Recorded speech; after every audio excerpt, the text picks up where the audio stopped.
Ky sistem drejtësie që kemi prodhuar nuk ka nevojë për të monitoruar që të funksionojë mirë. Ky duhet ndryshuar.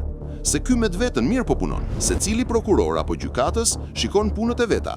Është tërësisht i pavarur, por edhe i papërgjegjshëm në raport me ligjin dhe me objektivin e dhënies së drejtësisë. Kështu që këta nuk duhen monitoruar a e bëjnë mirë punën, por duhen detyruar të bëjnë punën që duhet, për t'u dhënë drejtësi qytetarëve shqiptar dhe për të vendosur standarde evropiane në drejtësi. Të gjithë ata që mendojnë se kjo erëzon Edi Ramën nga pushteti, nëse e bën, janë duke e marrë më qafë opozitën, siç e morën vite më parë kur i thoshin që reforma në drejtësi nuk duhet mbështetur se po e bën Edi Rama për vete. Tani, siç e shikoni, ai nuk e ka bërë as për vete, as për shqiptarët, por ka përfunduar në një republik inkuizicioni, ku një grusht gjyqtarësh dhe prokurorësh kanë siguruar prej reformës vetëm pavarësinë nga politika dhe kanë shtuar korrupsionin dhe papërgjegjshmërinë.